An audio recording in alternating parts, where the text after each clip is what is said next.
Sorry, I forgot I hit the button. Actually, I'm gonna be honest with you guys. Hello, darlings. Hello, hello. Happy Wednesday. Welcome to another Wisdom Wednesdays with me, Daniela Langford, your loving guide here at VDYLF.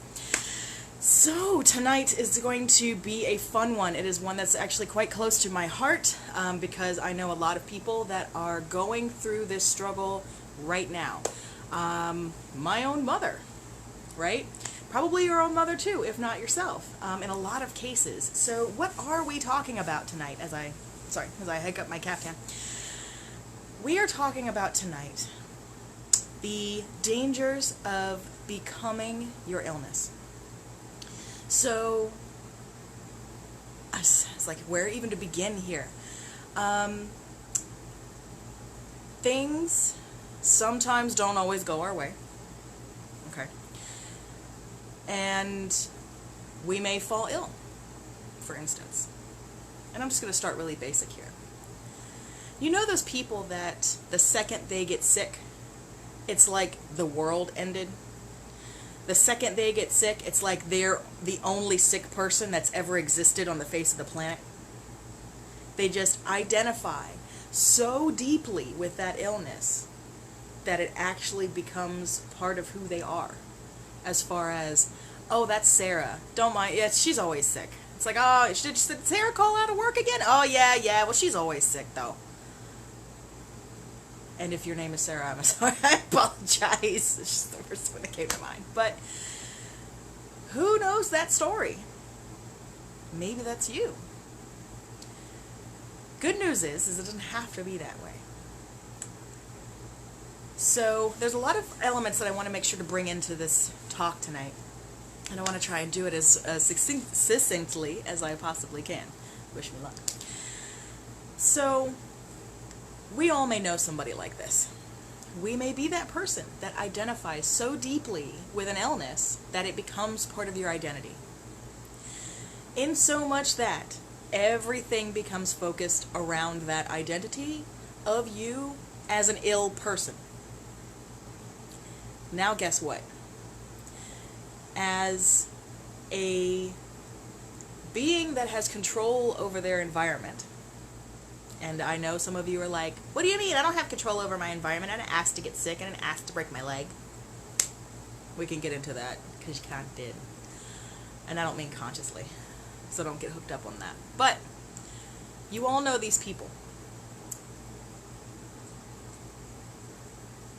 When it comes to that, we all know, and you've heard me talk about this a bajillion times. If you've ever worked with me, you know I harp on this a lot. That is, our brain can create our reality. Our heart and our mind, together combined, what we focus on creates our reality. End of sentence. What you focus on, what you put your emotions towards, and all of your thoughts on, or say 90-80% of your thoughts on, that's going to be your reality. So, how do I even begin? I'm trying to work this into something very specific. So, we know the power of the mind. That is where a hypochondriac comes from. How many of you out there know that you can actually get your own self sick just from your mind alone? You can convince yourself that you are an ill person. You can also equally convince yourself that you are a healthy person. When we take on the identity of an illness, we are effectively adding another layer of shit for us to carry around. Now, Holly brought up a really great point earlier in response to the post that I made earlier about what tonight's topic was going to be about. And she said, as someone who's had diabetes since birth, she kind of is sort of wary about, the whole idea of never focusing or never thinking about your illness. And I, from that perspective, completely understand where she's coming from. If you dive deep enough into this world, I mean the esoteric, spiritual, enlightenment metaphysical quantum world. It's just the one we live in.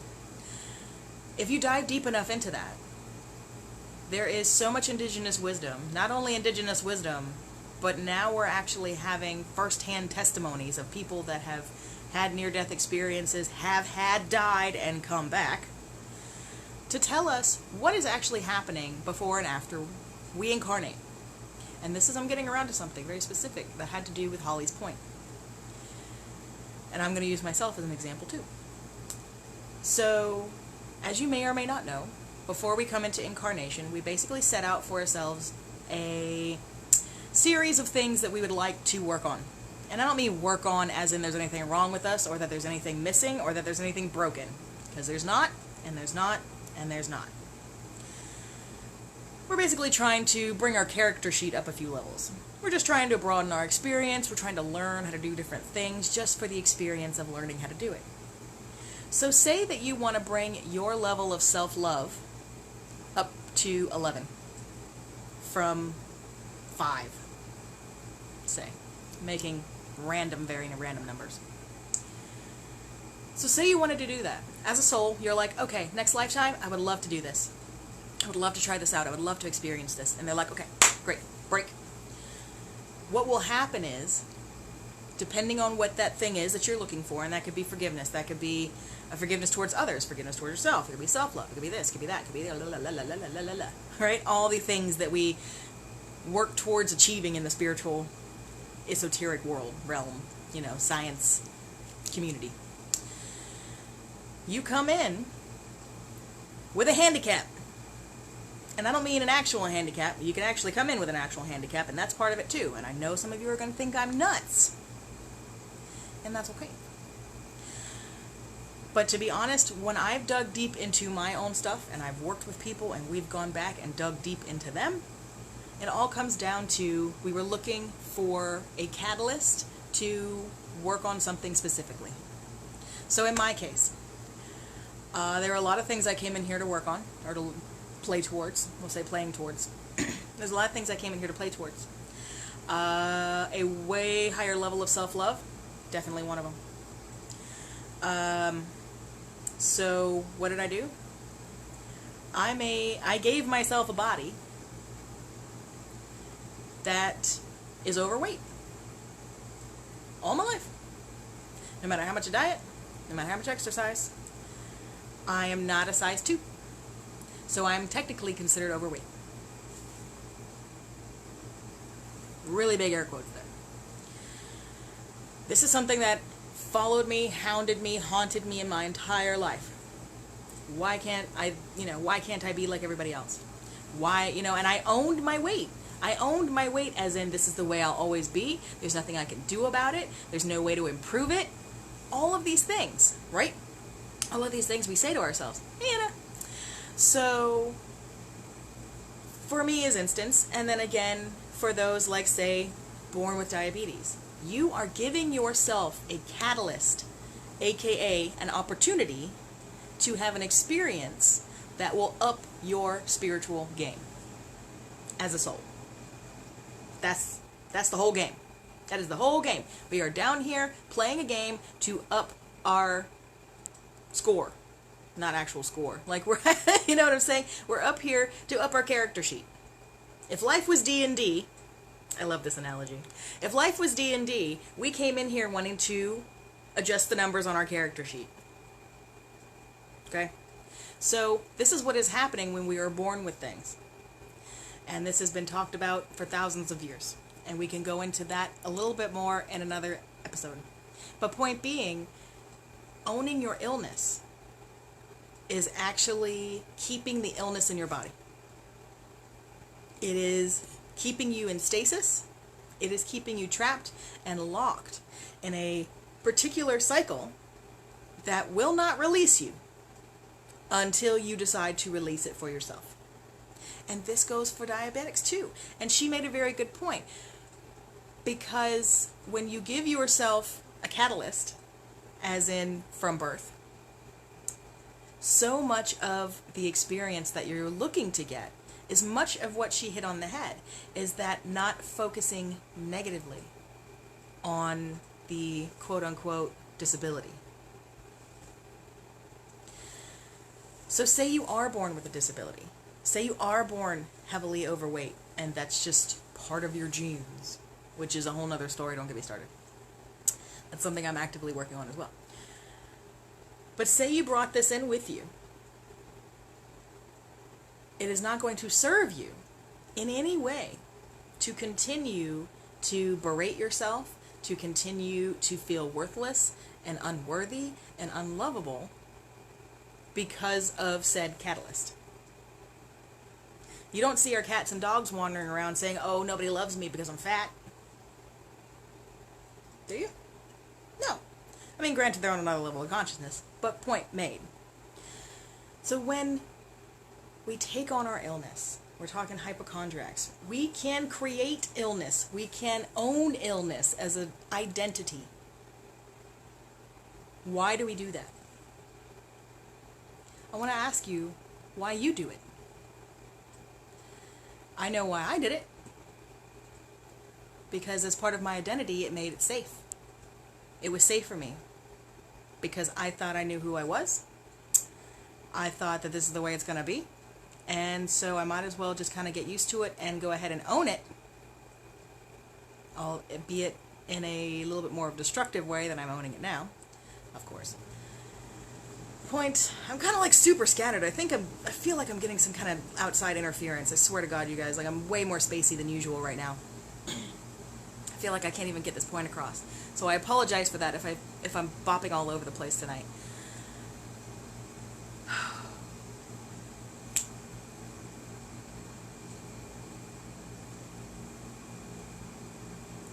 When you own your illness, it concretes it as part of your reality.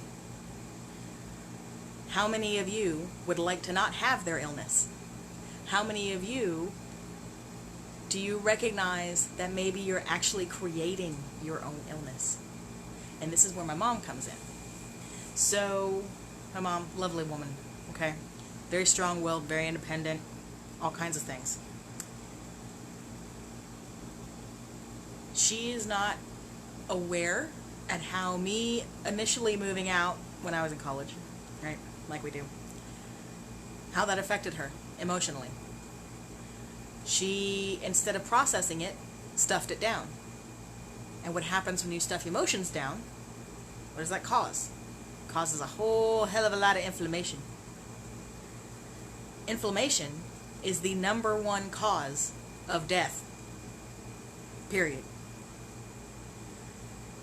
You inflame your heart, you inflame your gut, you inflame your brain, you inflame your veins, you inflame your joints, you inflame your digestive tract, you inflame the airways in your lungs and your throat. Is any of this sounding familiar to you guys?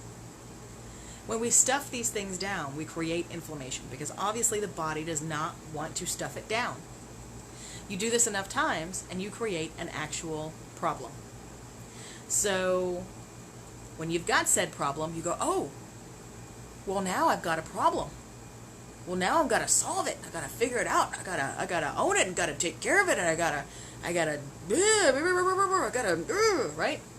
You get in this energy. So it becomes part of who you are. My mom basically essentially has something that's very similar to rheumatoid arthritis, but it's not. It's actually caused by the stuff that causes kidney stones, or so she believes. She has not taken into account the fact that she did not adjust well when I moved out, that it affected her emotionally. And when I brought it up to her, she goes, oh, I never even thought of that.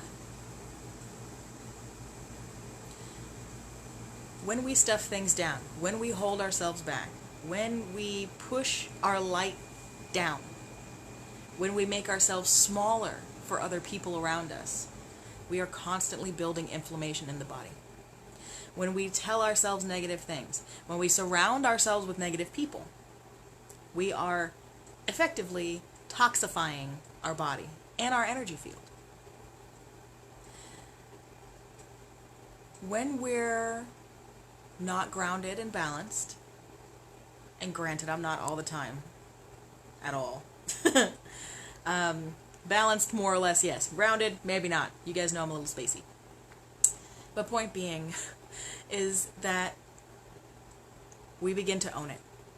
Because it's the only thing we feel like we have. Because we've stuffed all of these emotions down, all of these traumas down. We get into this place emotionally, which creates a vulnerability, which allows for an illness to form. When we own that illness, we are concreting it as part of our identity. When you concrete that illness as part of your identity, you might as well be telling everyone you know that you have green eyes. It becomes part of who you are. It becomes part of the operating system. And we do it all without realizing it.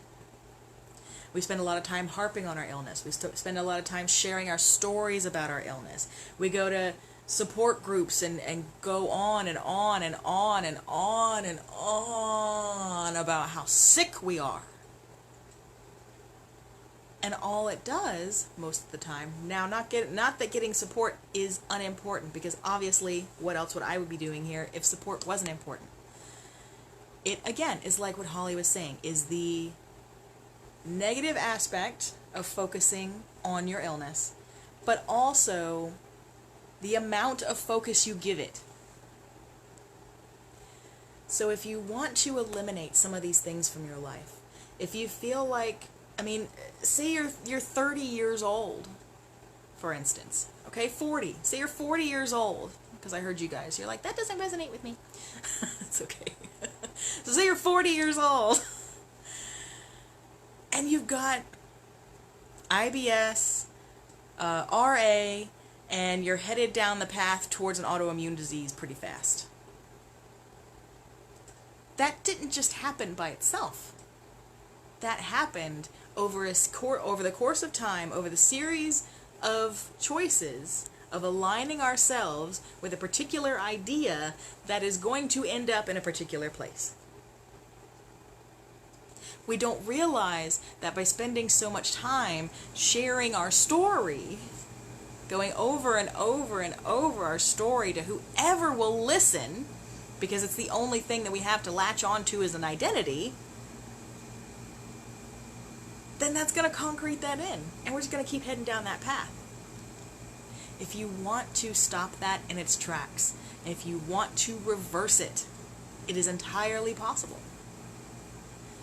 All it takes is a refocus. I have known so many people, and again, this goes back to Holly's example, just because she happened to comment and it's like fresh in my brain. I've known a lot of people who are diabetic from birth. Some of them have dealt with it extremely poorly. Extremely poorly. They are in and out of the hospital all the time. They are fully in debt because of all the hospital bills. They are constantly, oh, woe is me. They are constantly like, why did God do this to me? They are constantly like, why can't I ever get out of this hole? Why does this always happen to me? Why? Oh, woe is me. I've also got some of those friends that don't let it define them. They go out kayaking, and they're on the pump. They go out kayaking, they go out mountain climbing, they go hiking. Point being is they do whatever they like to do. They don't let an aspect stop them. I know so many people, I mean, you hear all of the heartwarming stories about, you know, the Vietnam vet that has no legs that ran the marathon. That vet did not let his illness or his disability define him. But then all of a sudden you've got the people rolling around, the 400-pounders, bless their heart, rolling around in the easy-go carts at Walmart. It drives me batty. Does it drive you batty? They didn't start out at 400 pounds. That is a slow, gradual move into owning their illnesses, owning their weight in a negative way, saying, oh, woe is me, there's nothing I can do about it, there's no improvements to be made, might as well give up. Get me an easy chair. Do you want that to be your life? Or do you want to be inspiring your friends and family around you like the vet? And of course you don't have to lose your legs, but do you want to be the person that allows your illness to define you? Do you want to be the person that every time someone says hello to you, how are you doing? You go, oh my God, you will not believe what happened to me. I was at the doctor's office again. I was sick again. Do you want to be that person? I know, I'm sorry being super melodramatic. Who do you want to be? Because it is entirely up to you. There was one other point I wanted to make sure I brought in here, but it's escaping me now. And that's a bummer, because I think it was a good one. So tonight was a little off. I apologize, you guys. Something's definitely interfering, and that's okay. But it's kind of a word to the wise. It's kind of just food for thought. Because who do you want to be? Do you want to be the guy or the girl that's constantly running the story that nobody wants to be around because all they ever do is talk about their illness? All they ever do is identify. All they ever do is slip further and further and further into sickness and doctor bills and this and this and this just because they simply believe there is nothing else? Or do you want to actually take your life by the reins and decide what you're going to focus on, decide what your priorities are, regardless of whatever physical aspect is holding you back? That is the question I pose to you, my darlings. If this is something that you're looking to deep dive on, that you're wondering where some of these things are coming from, because much like my mother, there's usually some kind of emotional trigger, especially if these things develop later on in life. There is an emotional trigger that has acted as the catalyst, where you could have chosen A or B. Usually there's a C somewhere in there somewhere. And you chose. And the choice that you chose is actually hurting your body, but you don't know. So if you're realizing that, oh my goodness, maybe there is something to it, maybe there is something deeper to this emotionally, spiritually, mentally, than me just being sick all the time because I have bad luck, then I'd love to hear from you. Because this is my bread and butter. I love working with people, helping to dig out the stuff that we have been lying and telling ourselves for years. That is my favorite thing to do, is to go spelunking into other people's stuff and dig out that stuff that's holding you back, that's keeping you sick. I cannot tell you how many people I've been able to work with, thankfully, so many wonderful people, that they started the program with like arthritis or this or that, and it all started to reverse by the time we were done, if not in fully reversal mode by the time we were done. Not only had it stopped, it started going back in the positive direction. Why? It has everything to do with what you're putting your attention on, how you are putting your attention, and how much you are putting your attention. So don't own your illness. Be who you are despite it. Alright, my loves, that is my alarm that I gotta go and do my client session for the evening. So thank you for sticking with me for this like really weird kind of I don't even know what just happened tonight. So thank you for sticking around tonight. Happy to see all of you. I'd love to hear your thoughts on this.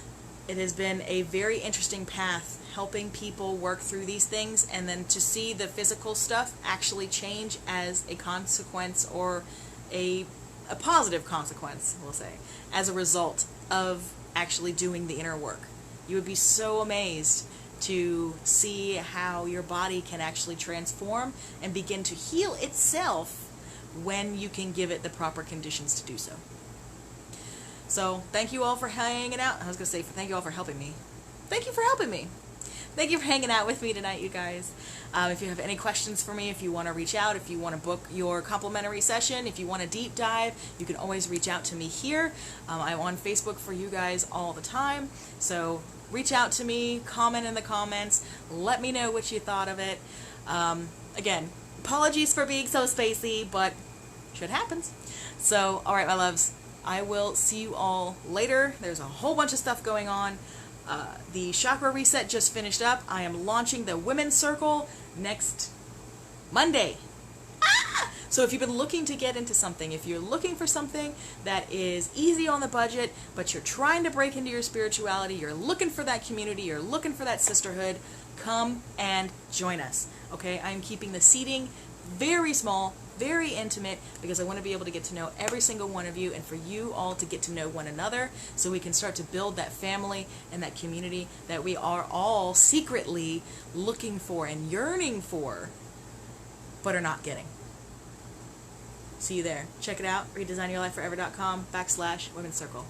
Alright, my loves, that's my spiel. I love you guys so much. You've had Daniela of Redesign Your Life Forever. At least most of me, I think. Good God. Still getting screwed with. Alright, you guys, I'm getting out of here. Thank you so much. I love you all. Mwah. Come join the Women's Circle. I'll see you there.